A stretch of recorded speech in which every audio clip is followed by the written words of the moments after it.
example of whole defense is now going for UXVs, whether it is UAV, UUV, UGV, USVs. But as I said, suppose if I'm operating from here and it is being in the room of, let me say, Dr. Jatinder, we don't have a direct vision. What are the kinds? We know that how best with the form of technology that UAV is. But I'm not sure how many of us are really perturbed or bothered about it, that what kind of cognitive challenges it will put.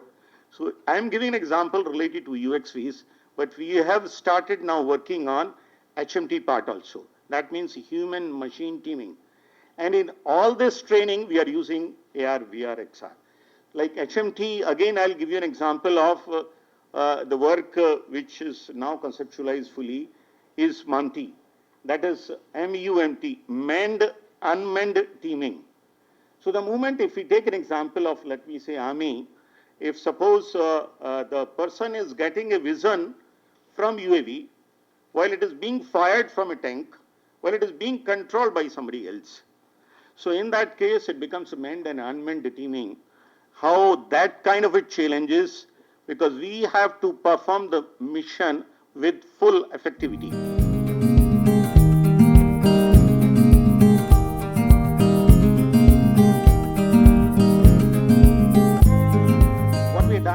We enabled people to develop games.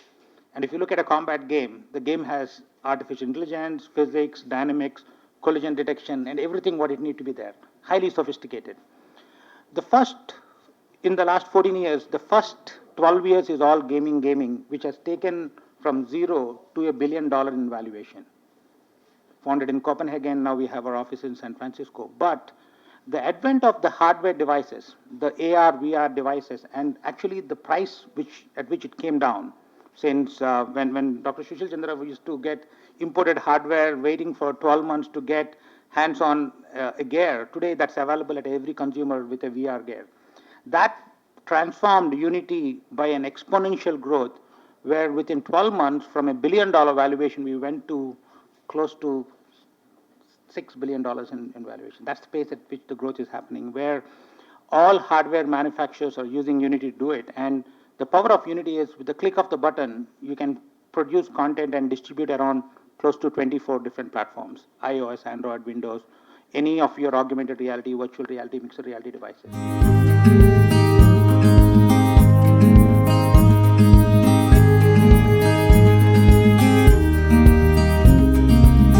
The latest report released by the government on jobs shows incidence of unemployment to be as high as 6.1%, with rural employment much higher at over 7%.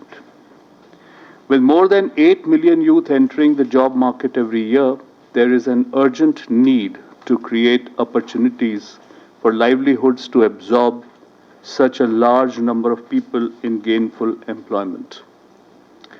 The second challenge is, with the advent of Industry 4.0, as was mentioned by Mr. Agarwal, artificial intelligence, IoT, cloud computing, etc., these technological interventions are driving up higher productivity. Jobless growth is becoming a new norm in industry. Therefore, it is becoming increasingly more difficult to create traditional type of jobs in both industry and services sectors. The need is to encourage innovation in startups, and this has never been felt more than what it is being felt now. The Innovation and Startup Committee of PHDCC is working vigorously to promote innovations by advising government and regulators on framing enabling policies for creating innovation ecosystem in India. The Startup Coaching and Mentoring Cell is helping to build and strengthen relationships between startups, incubation centers, and funding agencies.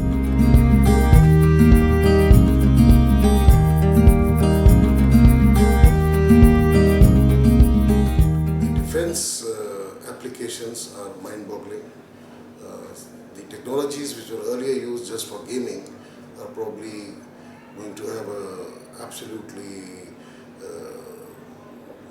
game-changing effect even on the defense side, and that was fully visible to us today.